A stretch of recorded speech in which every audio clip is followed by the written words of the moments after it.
Hey everybody, welcome to Tavern Talk. Uh, Hello.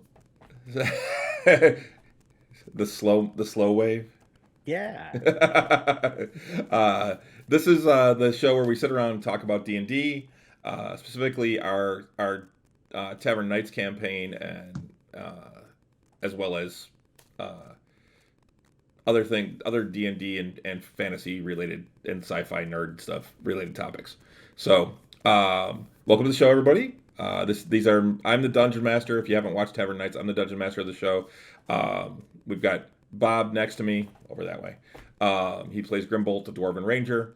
Renee down below him, my lovely wife Renee, uh, who plays Klimbrum, the Dwarven Monk.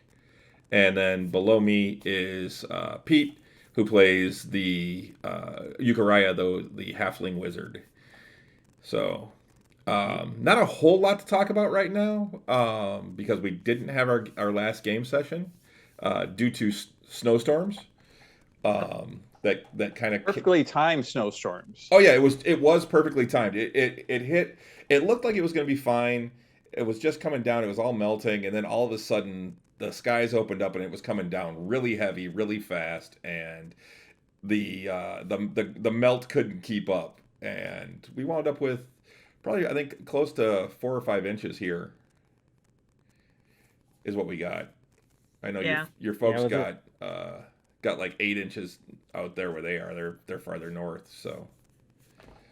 it was very slippery and very wet. Yeah. Yeah, so we didn't have our show, unfortunately. But we will be back this Friday at 7:30. Hmm? Which Russ has already said. Russ isn't joining us tonight. He's normally on the show, or he's usually on the show, I should say. Not normally, because he does miss occasionally. But he will be back tomorrow for our Nerds with Alcohol show. And he will be back on Friday for Tavern Nights as well. So, you guys all ready to play this week? Oh yes. Oh, yes. Yeah. I think leading off where we did at a new level and then being forced to skip a week because of the snowstorm, it's making me a little bit more antsy leading up to these last couple I say days you here. you itching Yeah. yet? Need to fix the get a fix. Mm-hmm. Let's see. I get the D&D fixing. So Yep. I don't think we have to worry about snow. I'm actually looking at the forecast just to make sure, but I don't think we have to worry about snow this week. It is supposed to be raining, but it's supposed to be 51 degrees. So I think we're good on the no snow. Okay. Well, as long as there's no more sinkholes or underground fires Oh yeah, No around your explosions. house.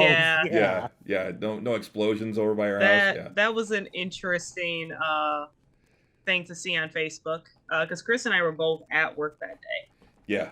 and so we didn't get to experience any of it. I actually saw it through the curling club's Discord channel. I saw it. Well, from what you sent me, and then I went to the our city's like Yeah. Facebook page. Yeah, and that's they what I just did, too. posted about it. And I'm like, or you were at work. I was out birding. That's what Yeah. it was. I was out all day. And I'm just like, well, hopefully I have power when I get home. Yeah, I was just wondering if I would Manhole have. covers being blasted out of the road because due to an underground explosion. Like, what? Yeah, yeah, and basically what it was an underground transformer blew, and it caused the force of that caused smoke to come out of manhole covers, and it did cause, I guess, a couple manhole covers to pop up. I don't know how far up in the air they went. People made it sound like they were shooting up in the air and there were flames flying out. And, Yeah. Even Something so, out of a those movie. bad boys are heavy, so any movement from air is Yeah. impressive. Well, people were reporting like, I just realized I'm on the wrong camera. No wonder my camera looks so weird. Let's see if I can fix it without destroying everything. But yeah, the switch. Yeah, there we go. And people reporting 8 to 9 explosions that they heard, or booms that they heard, and that the buildings in the area were shaking.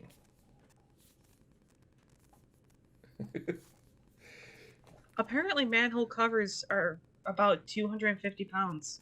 Yep. Yeah. I mean, why that more, makes sense. That's why more don't get stolen. Yeah. Yeah, probably. But that said, right now it looks like everything is lining up so that we can play on Friday night. Mm.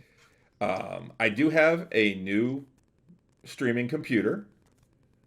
That's right. Yes, we are in the process of reorganizing the Yes. basement. It is currently in shambles. Yes. Although And this have you corner's had a looking chance real to play nice. around with it yet? Just today a little bit. I actually turned it on for the first time today because I got it over a week ago and have had zero time to actually do anything. I was waiting for the desk to come in.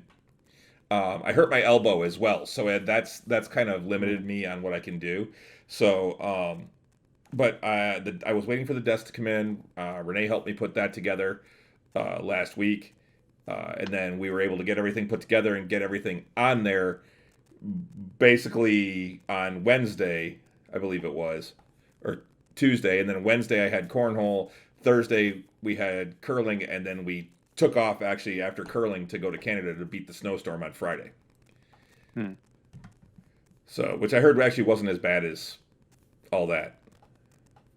Not really, no.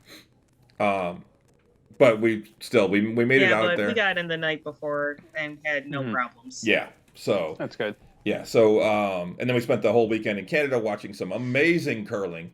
And, Holy hell, yeah. It's cool to see it on TV. We can make those shots. What's that? We can make those shots. Yeah. It's cool to see it on TV, but it is totally different when you're there and watching them make these shots. It was So, awesome. it I'm really really glad was. we did it. Yeah, I am too. Very cool. Where'd Where'd you guys stay at? we were in London, Ontario. What city? London. Okay. Yep. But yeah, it was a great time.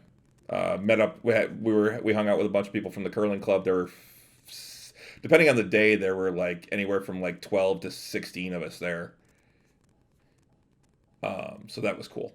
But that's not what we're here to talk about. We're here to talk about D&D. So something that I want to bring up now because I haven't had a chance to put it out there yet because of being gone and everything. But on our show last week, on our Nerds with Alcohol show, Russ brought something up, and I don't know if it was on the show or if it was just when we were talking, but he came up with an idea that I thought was actually a cool idea, and if we can arrange it, that I think it'd be really cool.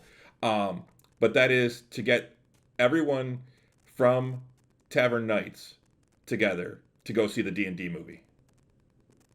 I think it's a really cool idea. Absolutely. Whether it's opening night or whatever, whenever we can work it out, but yeah, I think I thought it was a really cool idea. Because then we can talk about it on the show, on this show. So Yeah. I know Russ was talking opening night because it's the night before we play next. What day is that at? It'd be the 30th, Thursday the 30th. Okay. So in just over 2 weeks it comes out. Yep.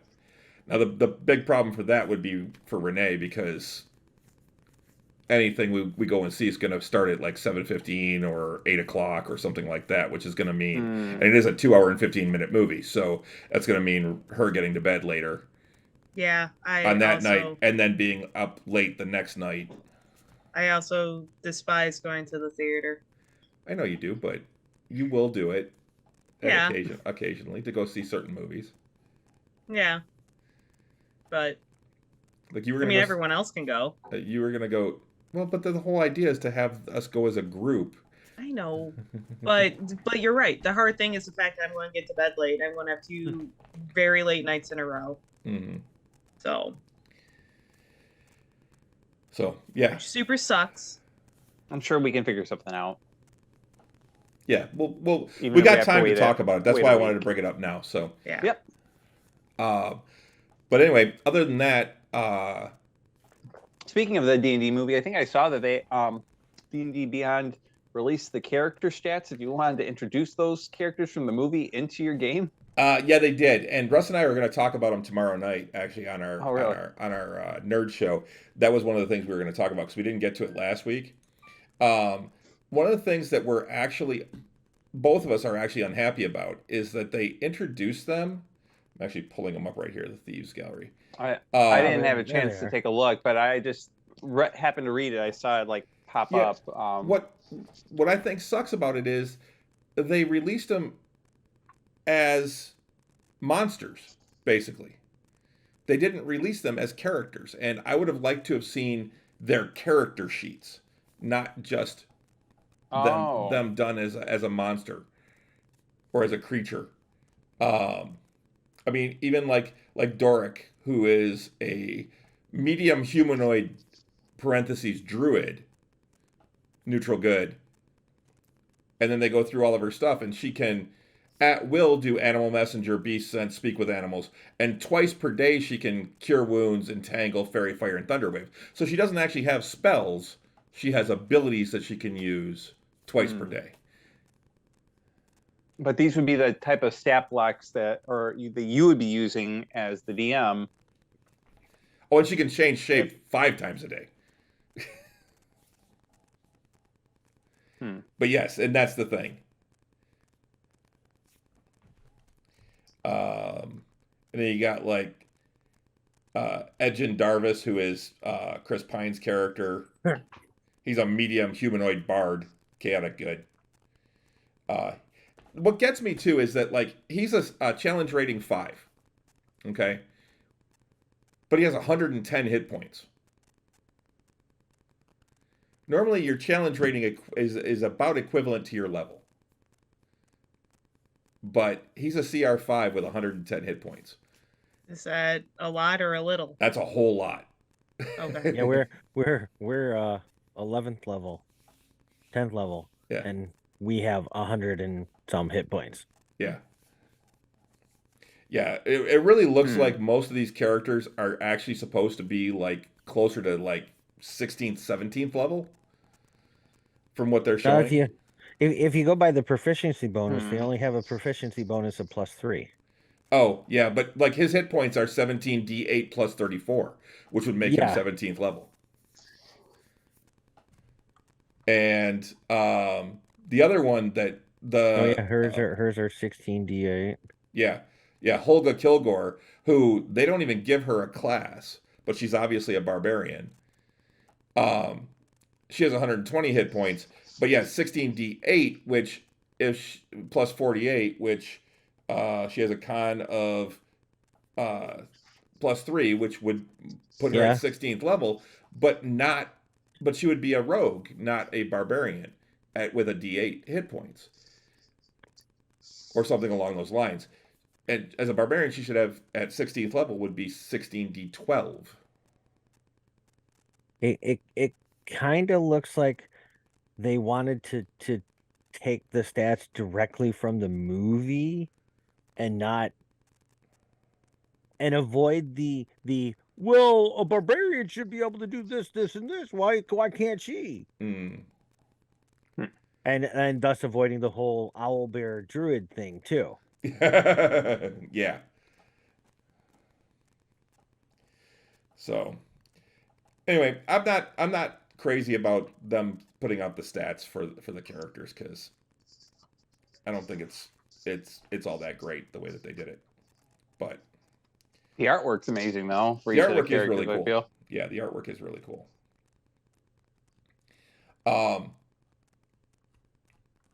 But let's talk about where we left off, because I mean it's been a few weeks, and I know we talked about this a little bit a couple weeks ago when we did our show, but I believe I screwed up the audio on that one. So the only audio that came through was mine. In the last Tavern Talk. In the last Tavern Talk, yeah. Yeah. So where we left off, Euchariah had just gotten a new spell book that he was hoping to transcribe over the next probably years. Well, he's got the paper for it. Yeah, I've been meaning to ask. I need to go through and see what's in our. You have 500. Something stupid like that. 500 gold's worth. Yeah, Man. it sounds stupid normally, but for this type of magic, I feel like that's not going to get me very far. Well, you don't know. I mean, it's based on level, so Okay. Unless it's worse that it's a new type of magic, so you need, a different type of paper than what you Need normally use to for your rewrite spells. everything. Or 500 yeah, I worth was. of paper and ink. That is good to know because I was checking my inventory and I'm like, I'm a little low right now. I might have to buy some more. And then I thought that there was some still in the bag of holding. Should really like make this like a Google Doc. It'd be easier to Yeah, it was so nice before when we were doing it digital or when we were yeah. doing it the game digitally and we had that working document. That's nice that they have that in Yeah. built into the system in like Roll20 and that. Yeah, and that was really nice, but it's so much nicer being at the table than being online. Absolutely. But I like your Although- idea, Renee, that maybe like a shared like document that everyone can access online Yeah. and reference. I have heard of people though doing at the table Roll20, where everyone sits there with a laptop I mean, I had and you're all in the same room. I had the best quotes. I had a bunch of stuff on that Now, on Roll20. yeah, the other thing you can do is you build a table, put a TV in it, and you just do Fog of War, and you actually put the maps up there, and you can actually move your characters on the screen as long as Oh, yeah. everyone's I know as long a as few people who have done that. Yeah, but again, you can sit there with laptops, and the problem with that is that as the dungeon master, I would have to have two views and have to be able to split it into two different cameras or into two different outputs with different uh, devices accounts logged in, because I'd have to have one as a player that I would project onto the TV screen so that you guys only see what players see. And then I would have to have one that I use so that I can see everything. Yes. Yep. And that's where the difficulty comes in, is being able to do that. Now, can I do that with the new streaming computer? Maybe. It'd be something to look into. I was playing around today with that computer, and I got the three cameras to work. The two for each side and the one for the map cam.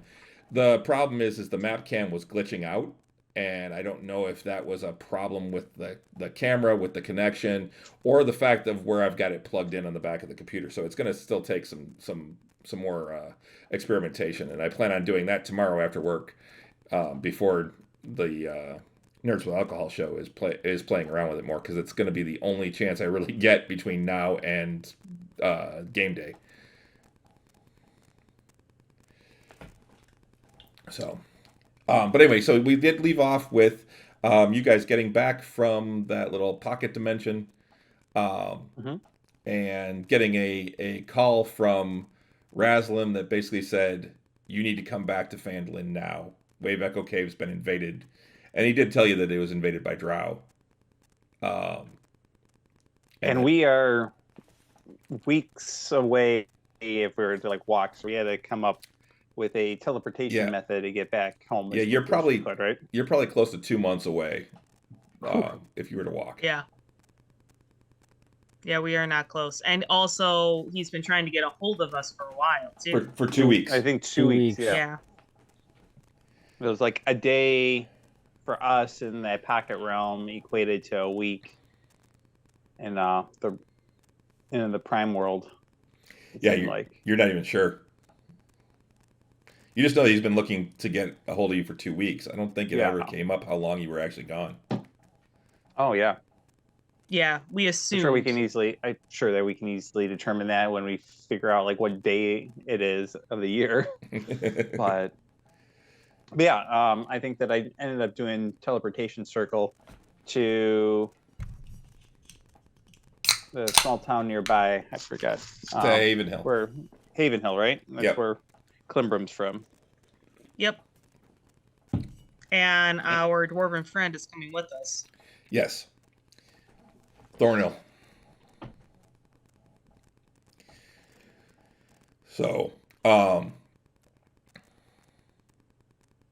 yeah. So looking real forward to it. Yeah, I am too. I was really looking forward to it 2 weeks ago, and Same. Oh yeah. I honestly, when we decided to call it, I was about 2 minutes from walking out the door and trying to leave a little bit early to give myself plenty of time to get over to your place. Oh yeah, I was still all for it until I ran out to get dinner and came back and almost couldn't get up my driveway. I don't have a real steep driveway. It's just so slippery. Yep. I had to take 2 running starts to get up the actual slope. Oh dear. all right. So, we just had a question in chat. Tippy. Oh Yeah. wow. Akuma Ryu asked, I just entered. I'm not sure if there's discussion already, but is there ever going to be a system that makes monks more viable? Like, I feel like it's just mercy or nothing for martial disciplines. I'm not sure about I don't know about the mercy discipline. I don't know monks all that well. Climbram, Yeah. Just for a little background, I play Monk Way of the Shadow, which definitely not the most powerful version of a monk that you can play. It's interesting because you're kind of a minor spellcaster. You don't really get anything more than level 1 spells. Like, you can do 4 things and that's it. You gain 1 additional one at level 10. So you can do like darkness, cast dark vision for someone else, silence, and That is a big one, I feel. silence, yeah. I feel like yeah, That is a very good ability to have. Something that I wish as a wizard that I had access to, but that is not in any type of spell list for a wizard. It is very specific. I think it's like warlock and monk and one other one, but it's not one of those traditional ones like for sorcerer or wizard. Yeah, silence I found to actually be incredibly useful when you're like stuck in a room and you have a lot of spellcasters. I feel like I've gotten fairly creative using what limited things I have. Yep. There's also you can also cast Pass Without a Trace, which is huge. And then eventually you gain invisibility. The cool thing is so they use key points and get all your key points after a short rest. Yeah. So that does that's help. Helpful. That helps a lot. I think monks are viable. They're damage dealers. They're not meant to be tanks. And they just said that they just feel like Wizards is afraid of monks being on par with everyone else. I mean, look at the bards. Yep. Well, they are on par with everybody else. Yeah, I think but they are. They have some other non-combat abilities, like they can run like a motherfucker. Yeah. And get anywhere on the battlefield at any time. Yeah, and they can things like slow that. Fall that replaces some other abilities. Yeah. And at least with Way of the Shadow, it's a bonus action, but you can essentially teleport 60 feet as long as you're in dim or darkness. Yeah, so which I feel is huge because I took one of the things that drew me to a Conjuration Wizard is that ability to teleport. But unlike you, that uses a bonus action and you can constantly reuse it. Yes. I can only do it as a spell, or I have an ability, but I can only use it as an action once, and then I can get it back if I use another specific type of spell or a short rest, and then I can do it again. But I have to use my action, not a bonus action for my class ability, which is a detriment for me. But for you, you're I can bamf in and run out as long as it's in dim or darkness, which super sucks when 2 of your characters emit fucking bright light all the time. But monks they're not supposed to be tanks. You run in, you do a lot of little hits those little hits do add up. Stunning But one of- strike's also a huge thing. I was just about to say, one of the big things that you have is you have the ability to actually stun things. And if you actually stun something on that first hit, awesome, you can run to something else. So you're not meant to be a tank. You're more meant to be kind of like suppression fire, almost. A skirmisher. Yeah. Yeah, there you go. Because you're zipping in and out. Yeah. Dealing some damage, battlefield control. It's a lot of stuff. Pulling attention away. Yeah. You're not going to be able to do uncanny dodge like a rogue. But so you run in, hit something, you don't stun them, but you can run away. Okay, then they get an attack of opportunity. The chances of them hitting you, typically pretty low. They can, but chances are it's going to be pretty low. And that stun actually lasts until the end of your next turn. Yeah. Like that, and that I feel, and I think that is also like really good. The fact that it lasts a good while. It's not at the end of their turn; it's the end of your turn, which I think makes a huge difference. So you're essentially taking a complete turn away, and they still can't have any reactions or anything. Yeah, I went through something similar, Akumo, of where I felt like you're just kind of there. But then actually I kind of had that moment on this channel of just you're not the strongest thing out on the field, and sometimes you feel kind of pointless, but you actually do quite a bit. You do a lot of little things. You're not going to do 50 points of damage if you get if you critically hit with a sneak attack crossbow bolt like a rogue. You're going to do Hey Wicked Kender. Oh, hey Wicked Kender. You do a lot of little hits, and really you're setting, at least the way I play my character, I try to play them as I make the enemies on the battle easier to hit for my heavy hitters.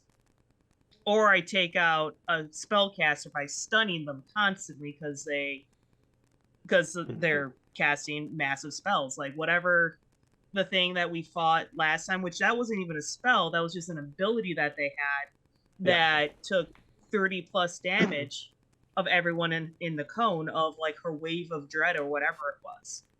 So I just kept stunning her, banking on the fact that she's got a low con. And I actually stunned her 3 rounds in a row. Yep. Which frankly changed that game. It did. You probably saved the party in that fight with that. So you're not a heavy hitter. You're a support fighter. Yeah. You run in, you do a bunch of little things, and you try to make the enemies easier to hit for your heavy hitters. Because if you stun someone, now your paladin can run in, and now they automatically get advantage on their attack. They can pump a couple smites in that, and usually take something out in 1 or 2 swings. Yeah, and Wicked Kender said, never worry about damage. The DM makes the encounter as hard as it needs to be, feels too min-maxy. And that's true. The stronger your characters are, the more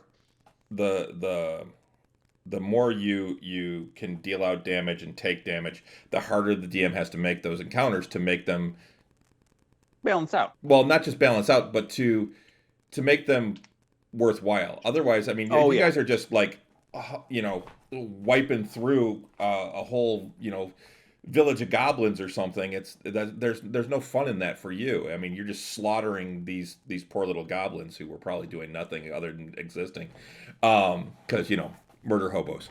But although you guys really aren't murder hobos. No, I don't feel like we are definitely not. Hobos. Well, we only have. I mean, Euchariah might be. He wants to take on a little green dragon for no apparent reason. It's a dragon.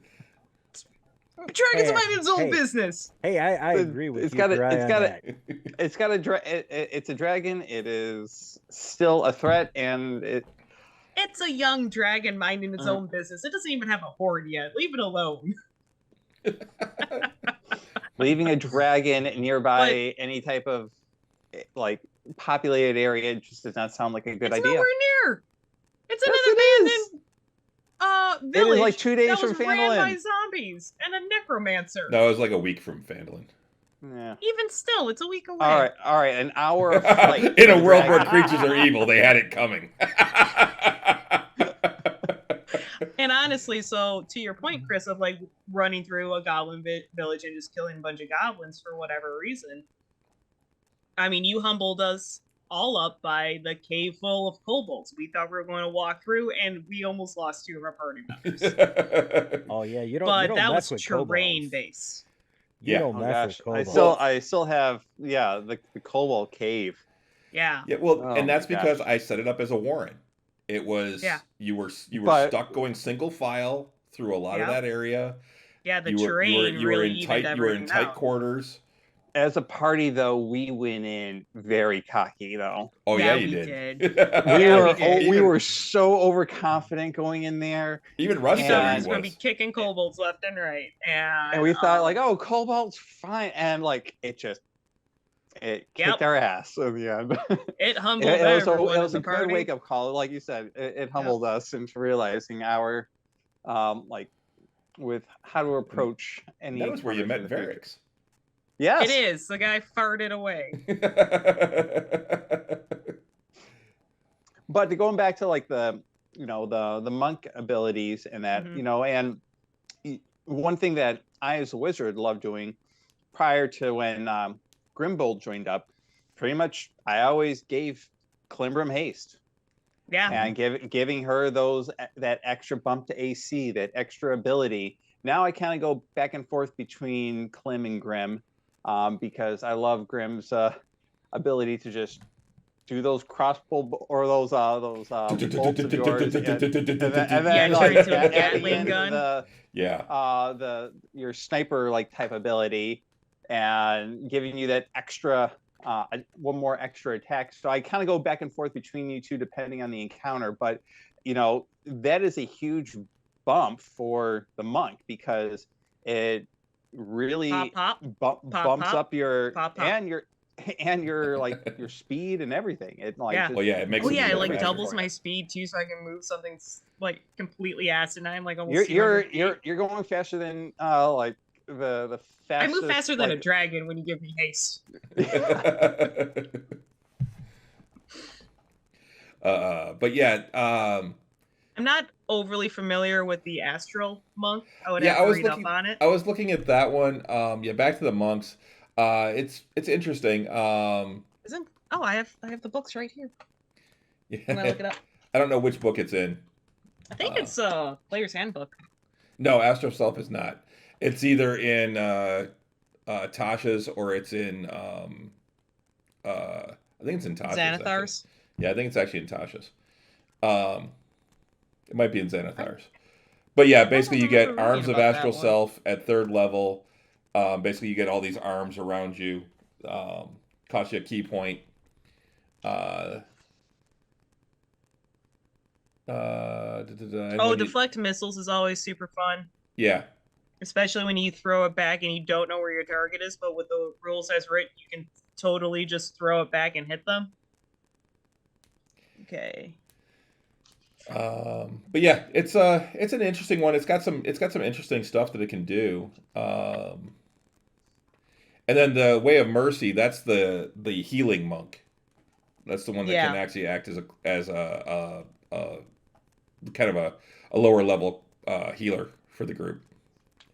But yeah, I like monks. They can be a lot of fun to play, especially if you want to play something that isn't just a fighting class. Because like to your point, Bob, they do have a lot of out of combat abilities and things, and even things that you can use creatively in combat. Mhm. So, it's the same thing with really any of the character classes, depending on how you play them and what you want.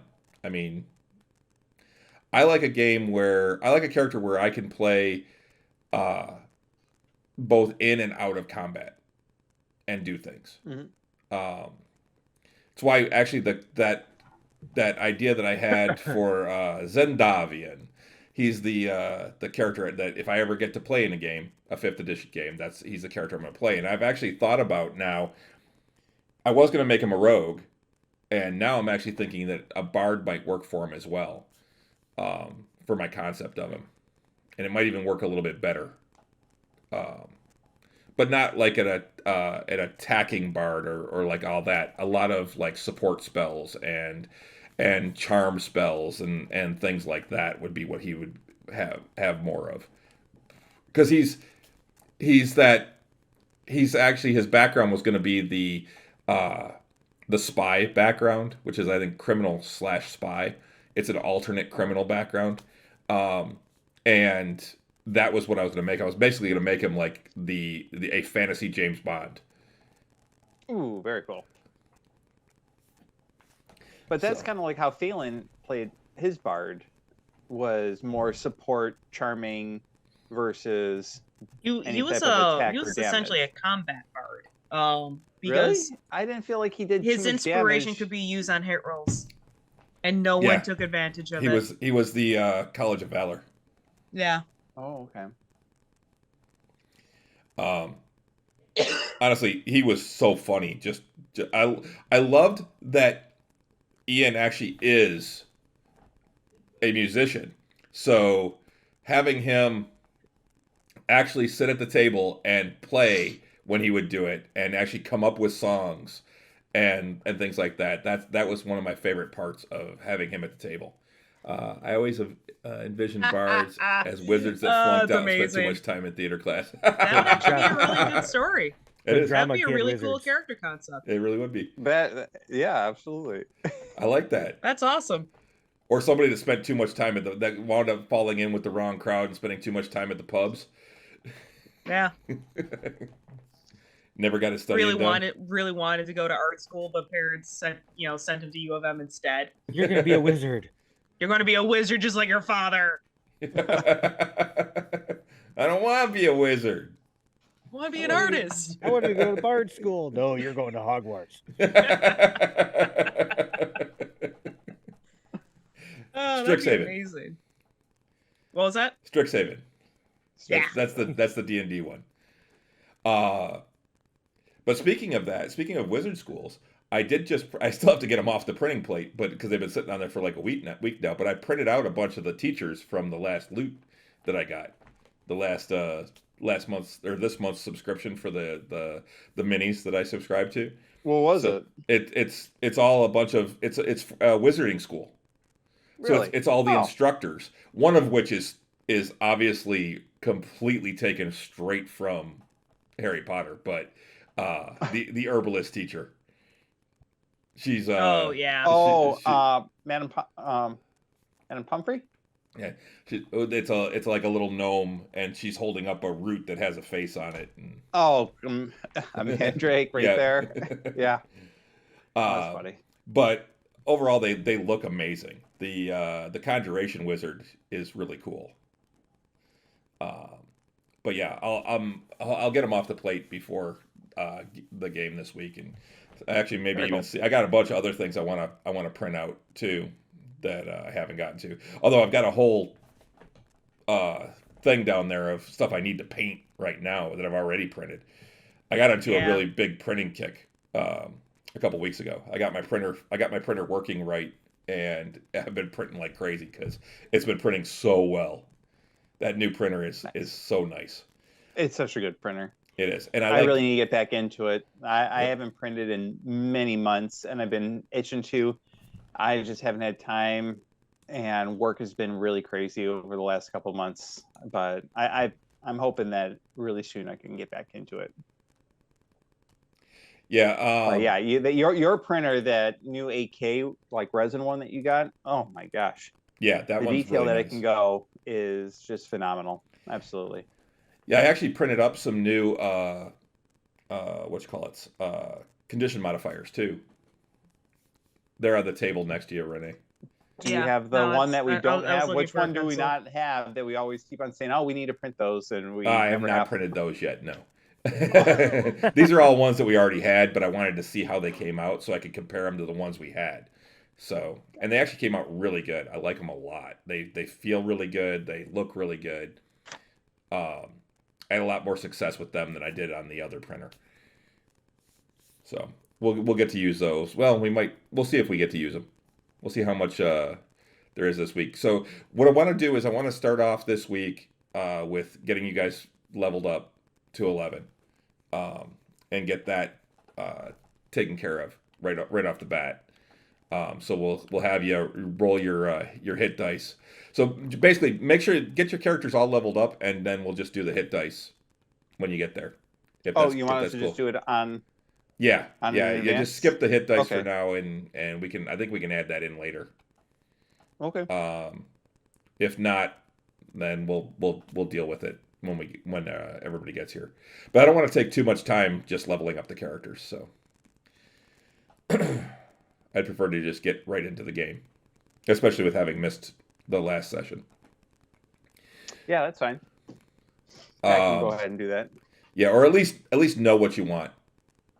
So, like, make sure you got your spells selected and things like that.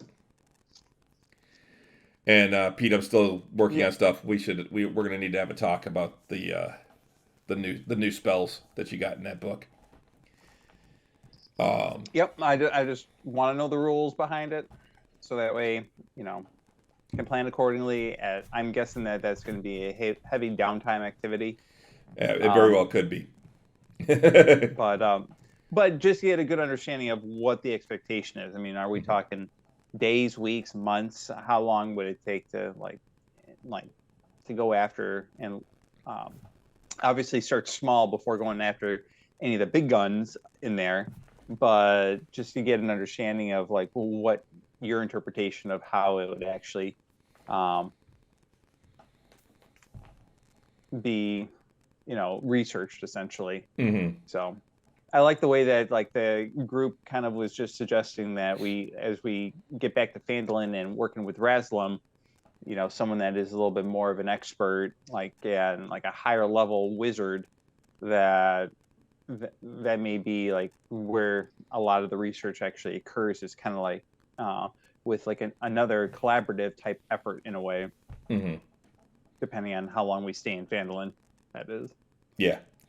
But yeah, so I'm looking forward to that. So what else do you guys want to talk about? What we got? Just curious, like we're a long time ago when we first started playing, after we finished the Mines of Phandelver, and you had the Wave Echo Cave. Do you ever see this YouTube video that someone did a full 3D printed version Yes. of Wave Echo Cave? Yep. Yes. Oh, okay. It's freaking amazing. It's huge. And you get to use that for what? 3 sessions at best?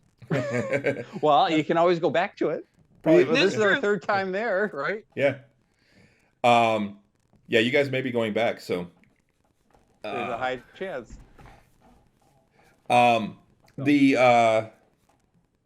Yeah, I have seen that though, and that's really cool. And speaking about between that and talking about printing, I actually did just get a whole bunch of more of the Fat Dragon Games prints models. I supported one of their Kickstarters, and I just got all the models for it. Oh, that's what you always given me Yeah. for all the walls Yep. and that. Okay, Yep. yeah. Send me those files. As soon as I get back into printing again, I'll start printing new ones again. Cool, but yeah. What else we got? Oh, so Renee posted a thing on our Discord channel. It was a TikTok about doing something different for death saves. So your character drops, and this is something I've thought about actually quite a bit, and it's actually I've actually considered doing it, and that is that this guy suggested that you make the death save a private role between just that player and the DM. No one else at the table gets to know. my thought originally was that the roll becomes a secret roll, and even the player doesn't know. I like that even better. Oh, Think about the chaos and Well, panic around the table. and I understand the reasoning. You mean the role playing opportunities? Yes. Yeah. Well, and that's the thing. So, like, I choose chaos. in the one of the last games when Yukurai went down, Octavian immediately went, I don't have to get to him right away. We've got at least 3 rounds. And or at least minimum 2 in case if there's a crit fail. So I can double go death. do this first, but if somebody drops and you don't know whether or not they've, or as you rolled, I rolled a 15. Oh, I rolled a 16. All right, I've got one more success or before 3 failures, so I'm going to probably be up soon. So they just leave you. Although he was banking on like a bit of a risk that no one was going to attack, because isn't like an attack an auto crit on a downed person? Yep, and it's 2 death save fails. That's what I mean. An auto crit fail, so that's from just an attack. So that right there was a risk that he calculated and was willing to take. But you're absolutely right. If he didn't know anything at all about it, or what it could be, he may have played that a little bit differently. Well, and that's also the type of thing where you're rolling a 1, which is also a critical fail and causes 2 death saves. You can't reverse that with your halfling luck because you're unconscious. You have to be conscious to use your luck. Correct. It does not work for. Right. I think it actually specifies that what it can be used for, and it does not say for death saves. Wicked Kender, it doesn't. Wicked Kender said that they think it's a cool idea for their RP, but it kind of forces the actions of the healers, though. It's kind of a tough call. No, it doesn't actually force them to. They still know that they may have time. That they still know that they have to that the person has to fail 3 death saves. They just don't know where they are in that. So if they want to leave them down for a round, that's still fine and come back to them the next round. They're not going to die in that first round unless they get hit twice by attacks. So unless like there's 2 area effect attacks or 2 or someone's standing over Grimbolt and is really pissed. With a 2-handed sword? Yeah.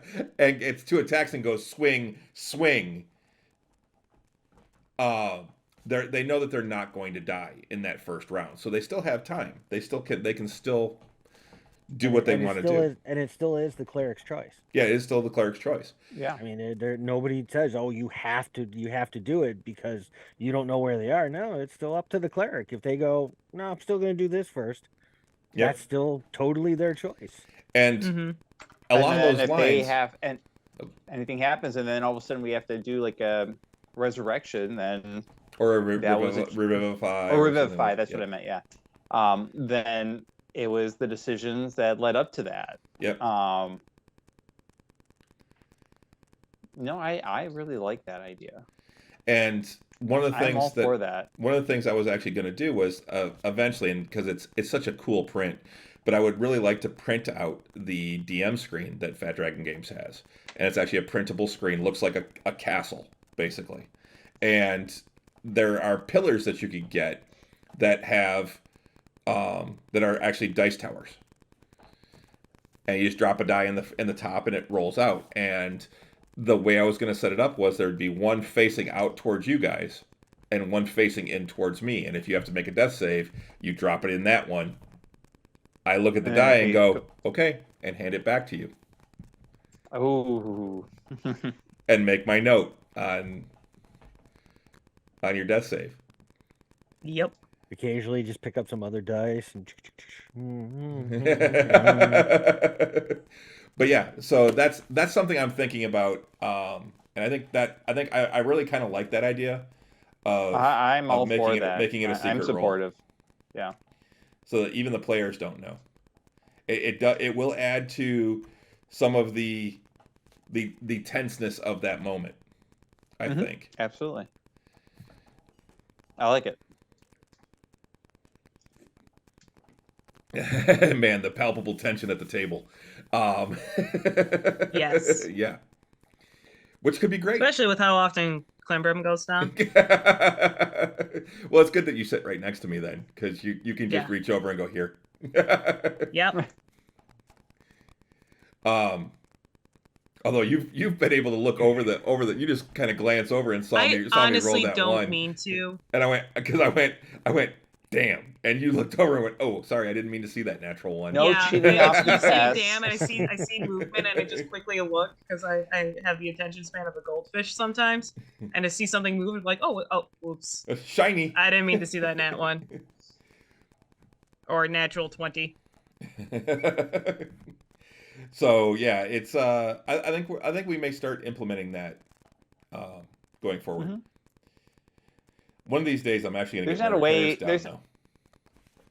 They don't have that type of ability in like D&D Beyond. Is there like to roll? You can do without... a private roll. Yeah, Yeah, you can do a private roll to the GM. Yeah, Yeah. I know in But Roll20 you can do a /GM roll, and then only the GM sees it. I don't know about D&D Beyond if there's an actual one where I don't know that only the DM sees it. So I'd actually have to make Russ actually roll a real die. So I just tried it, and it actually was a nat 20. but it told me what the result was as well. But it would have sent it to you if you were logged into D&D Beyond, which I think that you usually are. Yeah, I am right now. I just didn't see it come up. But I wasn't on that page. So oh, okay. I did it to just the DM, but it showed up for me as well. They should really have it like add that as an option, where like secret role, like where they give you the option right here, to everyone, self or dungeon master. Maybe they should actually have another one called secret. Yeah, that'd be cool. We'll see if they put it into their virtual tabletop that they're working on. Mm-hmm. I'm actually excited about that. As much as I like playing around the table, I'm excited to see what they do, because they are using the Unreal Engine. They're looking at putting a lot of animation into it, and actually having like 3-dimensional figs, I think, that you can put out, and it's going to be, that's how they're going to actually start monetizing more in D&D, because they're going to basically, you're going to have to buy figs, I think, and kind of selling it like almost like a video game. Yeah, or like borderline, yeah, or like tabletop. So with tabletop, like right now, I can either print my figs or I could go out and buy them, and I've got a lot that I've bought over the years, and I think that's what they're going to do when they do their virtual tabletop, and that's how they're going to help to keep it from being under monetized, as the CEO put it. So I think that'll be part of it, is that they're going to make you buy figs. Now, they may partner with someone like Hero Forge to where you can create your own character over there and then bring it into the D&D Beyond tabletop. Mm-hmm. And then you can use your fig, and it'll be, because Hero Forge can do the 3-dimensional ones. They actually do sell them for other VTTs that you can actually download that fig. So I think that'll be part of it. But then if you want anything like, okay, I want a vampire. Oh, all right, you can buy this vampire fig for 99 cents.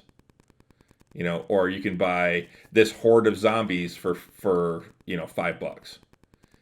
I think that's how they're going to do it.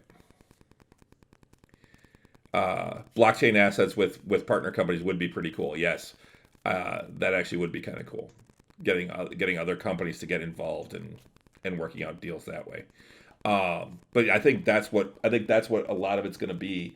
And even then, they're still only going to be getting a lot, for the most part, the DMs to buy stuff, which is one of the issues. They want players to buy stuff.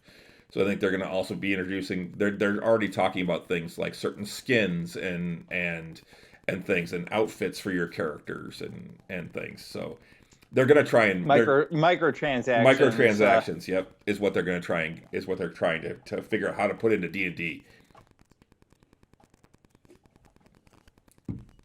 Which I understand, but they're still making a shit ton of money off this game. It's still hugely popular, and it has only gotten more popular because of the pandemic. Yep. Yeah. So,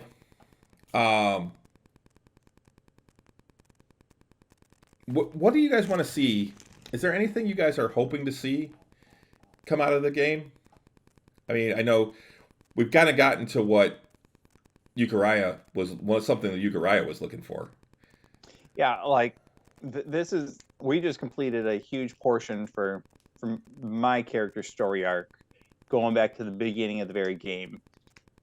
And obviously there's still more to come. I like how intertwined the fate of Euchariah is with Grimbolt's past, and very curious on the next steps beyond that. But overall, like, there's been a lot of Grimbolt's for my past, character, Climbrum's future. But I feel like a lot of the other characters, though, like I'm not sure what the end motivations are yet of Euchariah's on except for Grimbolt. Everyone knows what Grimbolt's after. With Octavian's on a mission from God. Wait. Do you really know what I'm after? As far as we know, yeah. More so than I think that have you ever asked Grimbolt? What would you do? After you're done with the hags. What was your goal in life? No. Nobody has ever asked that. Climbrum and Grimbolt had a conversation, and you said you'd get back to me. Yeah, but you're the only one. Yes, everybody else, and it was just us. Like Euchariah just assumes, his end goal is no. That's not my end goal.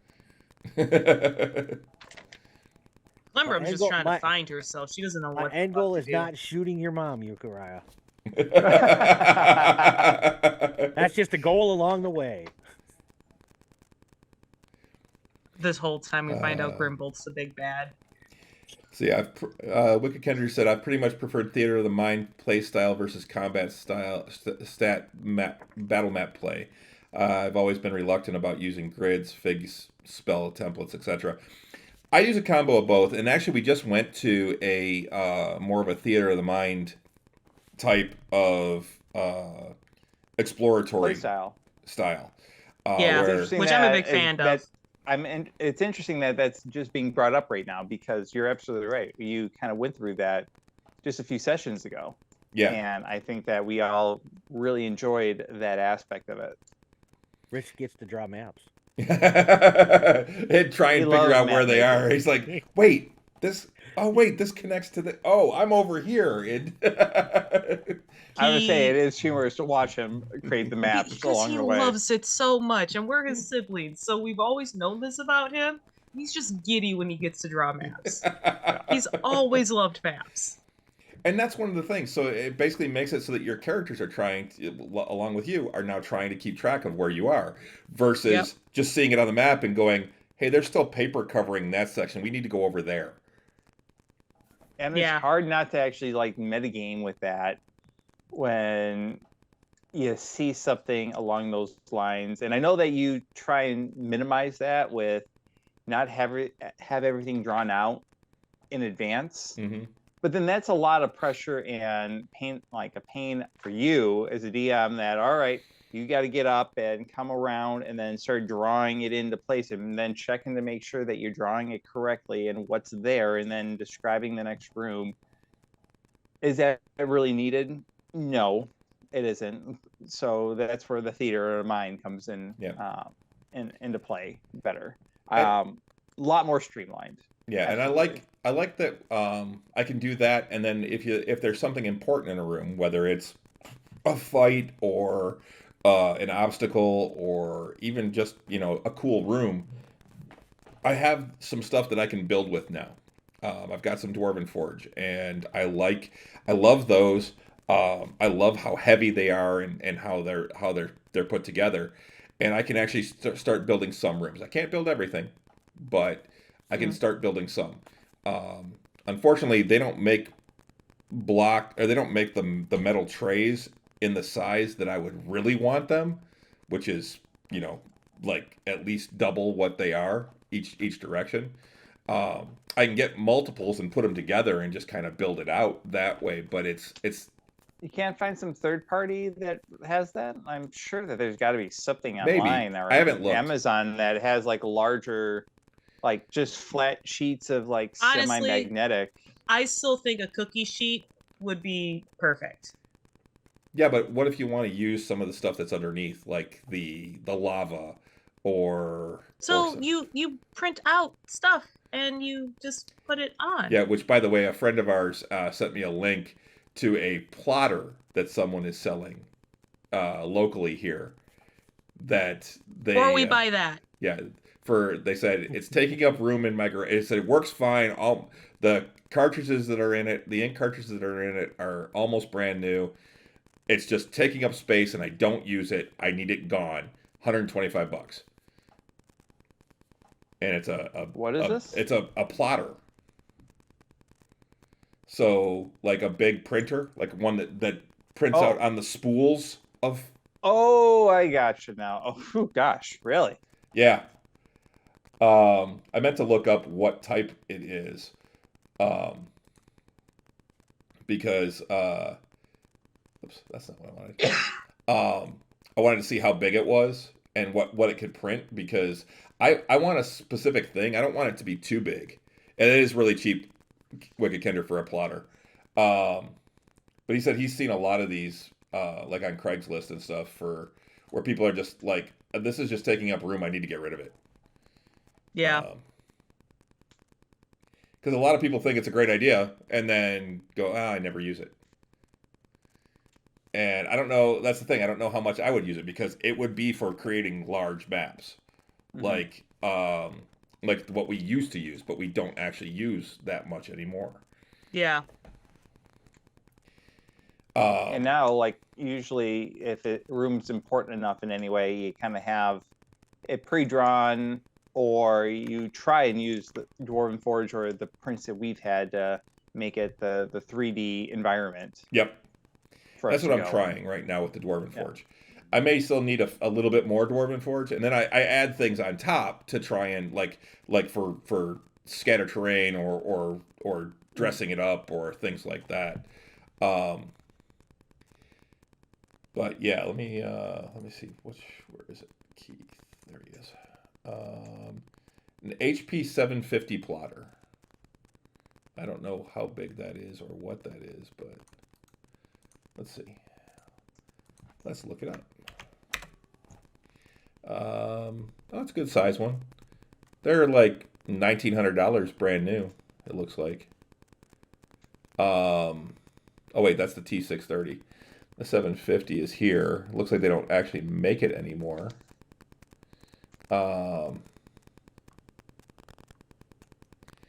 But yeah, 27 inches in depth. I don't know how big of a print plane it has. AI generated maps based off a blueprint. Chat GPT, draw me a dungeon. Yeah, there we go. I actually had Chat GPT write me an adventure. Really? Yeah. And I read through it and went, nope, I don't like it. Was it interesting though? Like how, like, what was it, at least coherent? It was coherent, but it wasn't. It wasn't good. It did not do a great job of actually doing it. It said I had it generating character backgrounds for me. That I've heard of too. I think that could be kind of cool to see what it comes up with. Let me look. Media specifications. Paper. So it'll do up to 36.1 inches. and da, da, da, da, da.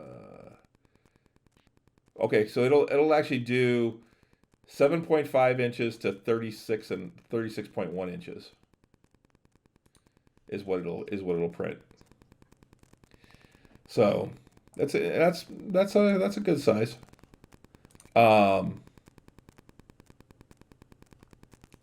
It looks like, but anyway, I just don't know that I need it anymore. I had thought about it when we were still doing the large paper maps, but I like the idea of doing the Theater of the Mind more now. It seemed to have worked really well with you guys, and since this is the only physical campaign that I'm running, I don't know that I need the plotter. Plus, I've already got 2 printers and a bunch of other stuff that I'm still trying to figure out where I'm going to put and find room for. So.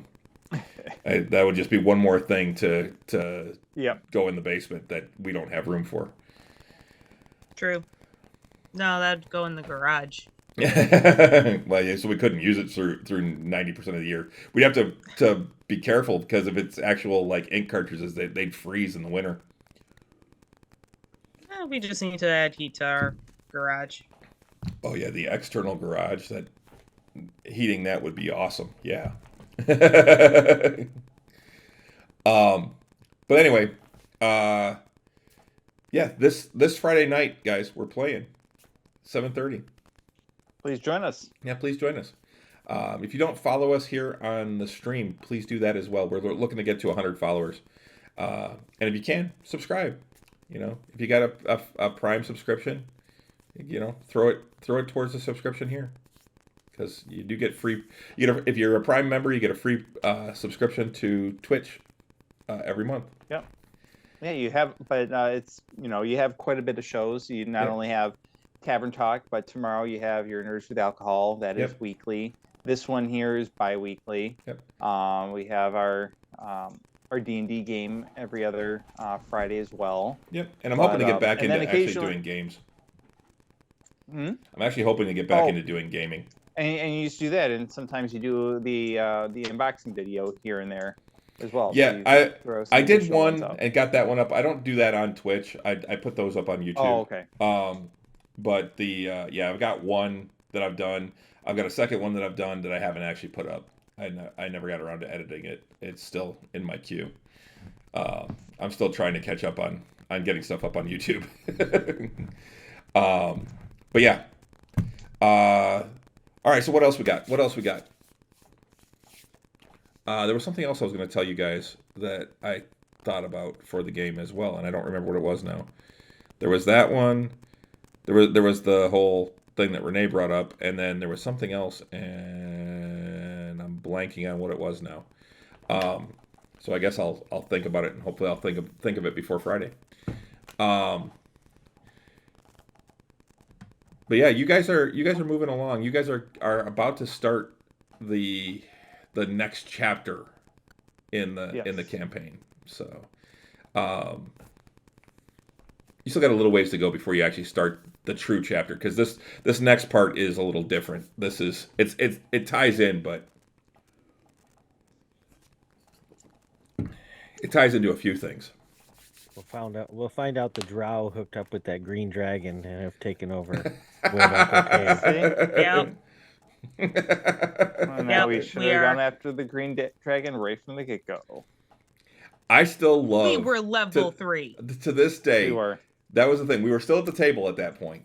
We weren't recording or anything yet. We were just playing, and the look on Ian's face when he realized how close he was to opening a door that had a green dragon behind it at level 3. Yeah.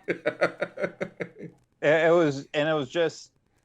Or no, level 2. You guys were only level 2 at that point, I I think. thought we were 3 at that point. Maybe you might have been 3.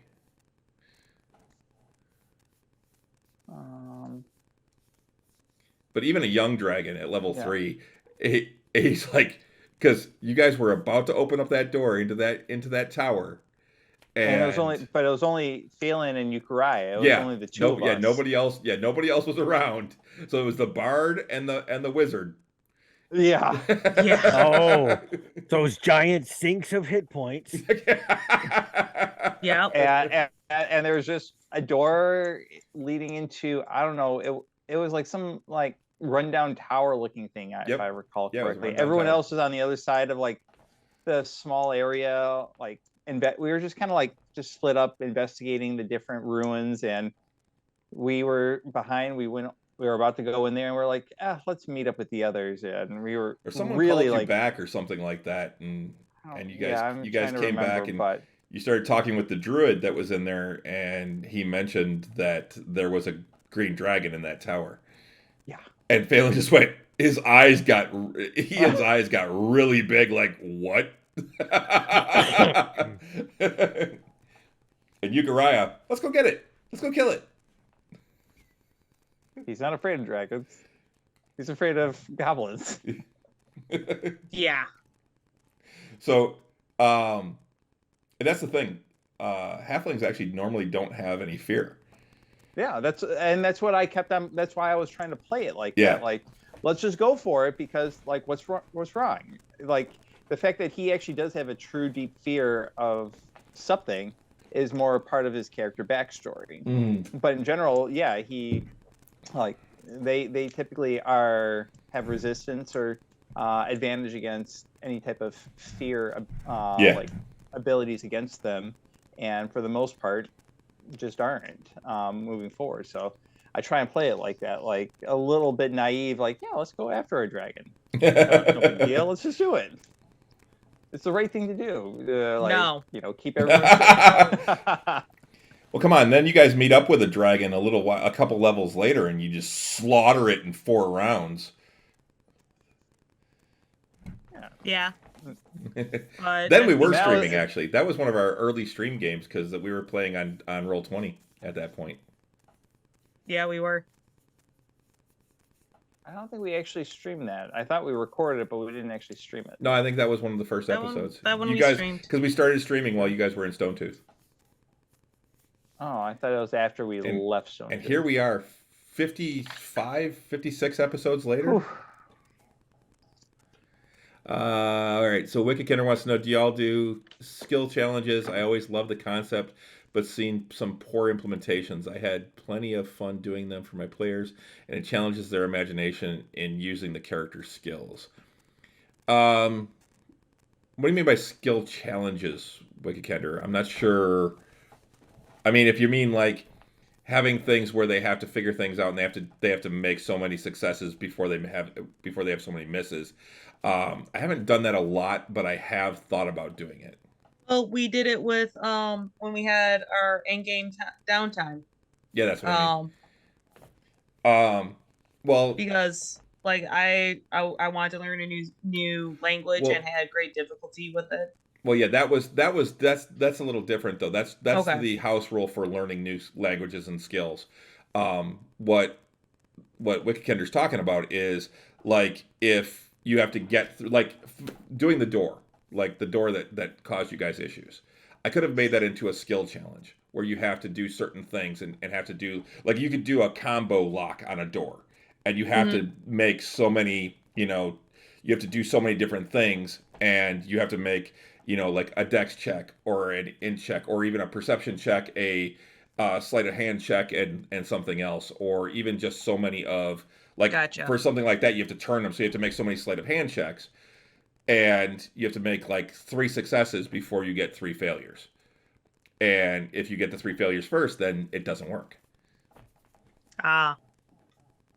And it also lets other players come in. If you do multiple skills, then you can have different players doing different checks as well. Okay. I set a challenge. You must cross the swamp. What character skills are you going to use to get across? Yeah, building a raft, wilderness survival, etc. And yeah, it's things like that too. Like, all right, you guys are going, you need to do this. What are you going to use? And it does. I've seen Matt Mercer use it a lot. It's like when we had to go across that rope bridge early on in the game, and like trying to get across there and not fall into the chasm, such as Right. Octavian.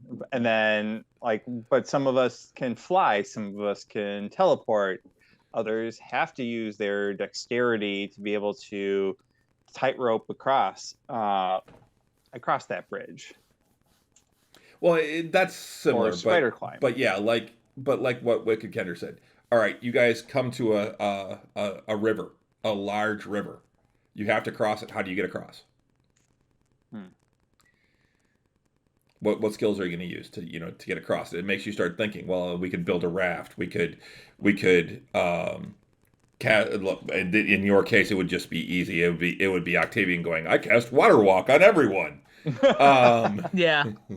But something if like he has that. it prepared. Yeah, if he has it but yeah, prepared. I get where you're going with it though. But yeah, or no, like you really haven't need thrown too much of stuff like that at us, right in general. or something giant slingshot nodders. The or something in a town where you need to do something, and like how are you gonna find this thing or complete this objective, and it's gonna take 3 different skills to do it. How 3 different characters have to come up with a way that they're gonna help, and then each one of you has to make a check. Mercer's done it with trying to bring characters back with Resurrection. He does that same thing. Yeah. He says, "How are you going to help bring this character back?" So Pike's doing the like Pike was doing the magic, but the other characters all had to do something. I'm going to do this, and I'll make this roll for it. Or they said, "I want to do this," and they'll describe it. And he'll say, "Okay, make a persuasion check," or make an intimidation check, or make this medicine check, or things like that. It's all ways to try and get skills more involved rather than I like that. Yeah, I can see that. Than just being like something that I've got these skills. They don't really matter other than perception. I feel like we kind of did that a bit during our heist mission in the Wizard Top or in the Wizard like Ziggurat and. When we were trying to get to, I forgot, it was, who was it that sent us on that particular mission into? Well, that was the one who sent you on that mission was. It was Miranda, the Black Viper. Miranda, that's it, yeah. So Miracaris' sister. White Snake sister. And I felt like we were trying to do that with those that are perceiving, people down the hall while trying to sneak into this particular part of the library, and then that library has like something guarding it, and trying to sneak past that just the right way and have like people actually like keep an eye out so that way we can sneak behind a bookshelf and then move just the right way so that way we can avoid being detected and encountering whatever the heck that was. See, Wicked Kender said, my swamp crossers befriended a giant turtle. That's actually pretty sweet. Nice. That's a good way to do it. But yeah, that's something I would definitely consider doing, is doing more things like that. And I'll see if I can figure out a way to put those in too. Some skill challenges. I know Russ hates puzzles. Too bad. Although he said he doesn't really hate puzzles. He hates having to spend a lot of time on puzzles and figuring them out. Like, but that's the whole point, is that your characters are trying to figure out. That's why there is a puzzle. Yeah. Yeah. Yeah. He's like, well, I don't want to spend like an entire game doing it. I'm like, no. And I let them go. I let you guys go. He wasn't there for the door, but I'm like, I let them go for a while. Let the players go for a while, and then I'll give a hint or allow a skill check to notice something or something along those lines. But at first, I want you guys to try and figure it out. So, yeah. But all right. Well, I think that's I think that's good for tonight. We've been going for about an hour and 20 minutes. So, remember, guys, we will be back here.